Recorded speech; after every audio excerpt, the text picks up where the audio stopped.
नमस्ते, नीता गुरुकुल में आपका स्वागत है। ये नया साल आपके लिए शुभ हो, मंगलकारी हो, सुख समृद्धि की बरसात करे। अभी तक हमने भगवान विष्णु के 4 अवतारों की कहानी सुनी। आज हम भगवान विष्णु के 5वें अवतार वामन अवतार की कहानी सुनेंगे। चौथा अवतार प्रभु ने इसलिए लिया था कि उन्हें अपने भक्त प्रहलाद की रक्षा करनी थी। उन्हीं प्रहलाद के पुत्र थे विरोचन और विरोचन के पुत्र हुए बलि। बलि असुरों के राजा थे। उन्होंने पूरी पृथ्वी पर अपना साम्राज्य स्थापित कर लिया था। लोग उन्हें बहुत चाहते भी थे। वे बड़े ही अच्छे राजा थे। असुरों के गुरु थे शुक्राचार्य। उनकी सहायता से असुर राज बलि ने कई यज्ञ किए और वे बहुत शक्तिशाली हो गए। तब उन्होंने स्वर्ग पर आक्रमण कर दिया। इंद्र और देवता उन्हें देखकर स्वर्ग छोड़कर भाग गए। तब माता अदिति अपने पुत्रों की यह दशा देखकर बहुत दुखी हुई। उन्होंने भगवान विष्णु से कहा कि विष्णु भगवान, आप मेरे पुत्रों की रक्षा कीजिए। वे इधर उधर मारे मारे फिर रहे हैं और उनकी ताकत पूरी कम हो गई है। तब भगवान विष्णु ने कहा, माता, मैं तुम्हारे गर्भ से जन्म लूंगा और तुम्हारे पुत्रों को फिर से स्वर्ग का राज्य दिलवा दूंगा।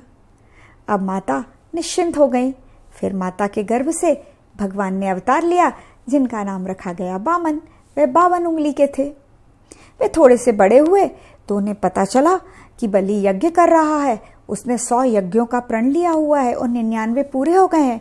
अगर उसका 100वां यज्ञ भी पूरा हो गया तो फिर उसे कोई भी स्वर्ग से नहीं हटा सकता।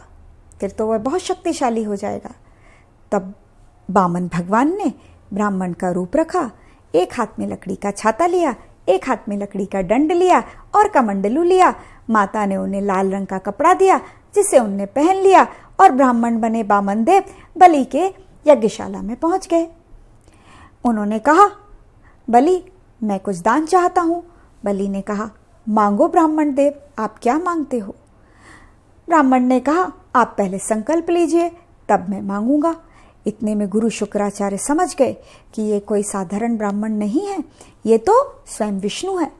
गुरु शुक्राचार्य तेजी से चिल्लाए, बलि, तुम ये प्रण मत करना, नहीं तो तुम अपना सब कुछ खो दोगे। ये कोई साधारण ब्राह्मण नहीं है, ये स्वयं विष्णु है। ये तुम्हारे साथ छल कर रहा है।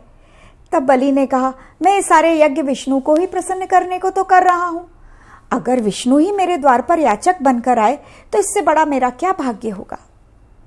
ठीक है, ये जो मांगेंगे मैं इन्हें दूंगा। और उन्होंने प्रण करने के लिए कमंडल उठाया और उस कमंडल की टोटी में शुक्राचार्य भंवरा बनकर आकर फंस गए। वामन देव ने यह देख लिया। उन्हें पता था कि इससे तो पानी निकलेगा नहीं। उन्होंने एक तिनका उठाया और उस टोटी में डाल दिया। वह शुक्राचार्य की आंख में लग गया। वह भंवरा भड़भड़ाता हुआ उस कमंडलू से बाहर निकला। तब से शुक्राचार्य जी एक आंख से नहीं देख पाते। उसके बाद बलि ने पानी हाथ में लिया और प्रण कर लिया। उन्होंने कहा, ब्राह्मण देव, मैंने संकल्प कर लिया है, मांगिए आप क्या मांगते हैं। तब उस ब्राह्मण ने कहा कि मुझे 3 पग भूमि चाहिए। उन्होंने कहा, ले लो, 3 पग भूमि ले लो, आप नाप लो कहीं भी, जो आप नापेंगे वह भूमि आपकी। अब देखते ही देखते उस ब्राह्मण का आकार बड़ा होने लगा और वह इतना बड़ा हो गया कि उसने अपने एक पग में समस्त पृथ्वी को नाप लिया और दूसरे पग में स्वर्ग को नाप लिया। और बलि से बोले, अब मैं अपना तीसरा पग कहाँ रखूं, बोल बलि। बलि ने कहा, इस शरीर पर ही मेरा अधिकार है, बाकी जो कुछ मेरा था वह सब आपने ले लिया है, वह मैं आपको दान कर चुका हूं। और इस तरह से बलि सिर झुकाकर भगवान विष्णु के सामने बैठ गए। तब भगवान ने अपना चतुर्भुज रूप बलि को दिखाया और बोले, मैं तुझसे बहुत प्रसन्न हूं बलि, जा, मैं तुझे सूतल लोक का राजा बनाता हूं, तू हमेशा वहां राज्य करेगा। और उन्होंने अपना तीसरा पग बलि के सिर पे रख दिया और बलि पृथ्वी के अंदर समा गया और तब से वह सूतल लोक का राजा है।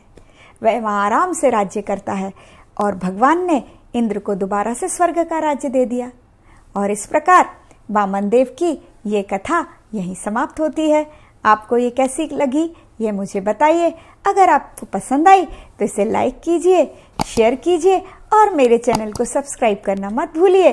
इसके बाद अगली कहानी के साथ फिर मिलेंगे। तब तक के लिए नमस्ते।